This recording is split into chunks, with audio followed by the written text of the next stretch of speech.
বন্ধুরা, আপনারা দেখতেছেন জাপানের ওকায়ামা শহরের একটা মহল্লার ভিতরের রাস্তা। মানে একটা মহল্লার ভিতর দিয়ে যে রাস্তা গেছে, রাস্তার ভিতরের রাস্তাঘাটের অবস্থা। দুই পাশেই বাড়িঘর, আবাসিক বাড়িঘর। আর আমি মাঝখান দিয়ে হেঁটে যাচ্ছি, তাই ভাবলাম একটু ভিডিও করি রাস্তাঘাটগুলো কীরকম। জাপানের যে মানুষ, জাপানের আপনার নাগরিকরা বসবাস করে যে এইসব বাড়িগুলো আপনারা দেখতেছেন। আর বাড়িগুলোর সামনে যে রাস্তাগুলোর অবস্থা আর কি আপনাদেরকে দেখাচ্ছি, সিস্টেমগুলো কীরকম হয় আপনারা দেখেন। আমি হাঁটতেছি আর ভিডিও করতেছি আপনাদের জন্য। এটা একটা, মনে করেন এটা একটা মহল্লার যে ভিতরের যে রাস্তাগুলো আছে, ভিতরের রাস্তাগুলোর একটা অবস্থা দৃশ্য আপনাদেরকে দেখাচ্ছি।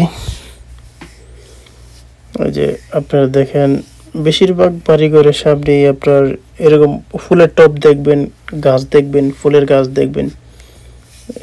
এগুলা জাপানিজরা খুব পছন্দ করে। আপনারা দেখতে থাকেন, অনেক ধরনের ফুল গাছ।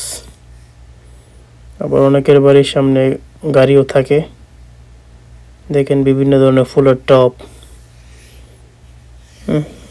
যাদের বাড়িতে গাড়ি রাখার জায়গা আছে তারা গাড়িও রাখে। দেখুন দৃশ্যটা আপনাদেরকে কেমন লাগছে। এই জাপানের যে বাড়ির সামনের যে রাস্তাগুলা, মানে পরিবেশটা কীরকম লাগছে অবশ্যই আপনারা আমার কমেন্টে জানাবেন। আর যদি ভিডিওটা ভালো লাগে তো অবশ্যই শেয়ার করবেন অন্যদের মধ্যে, সাবস্ক্রাইব করবেন, শেয়ার করবেন, লাইক দেবেন, কমেন্ট করবেন অবশ্যই। তাহলে আবার নতুন নতুন ভিডিও আপনাদেরকে উপহার দেব দেখার জন্যে। এই দেখেন একটা বাড়ি কত সুন্দর। আপনার লুকিংটা দেখেন, লুকিংটা খুবই একটা সুন্দর একটা লুকিং, ভালো লাগার মতো একটা লুকিং। আবার এইখানে একটা বাড়ি দেখেন, আপনার ফুলের টবগুলা উপরেও সাজায় রাখছে, আবার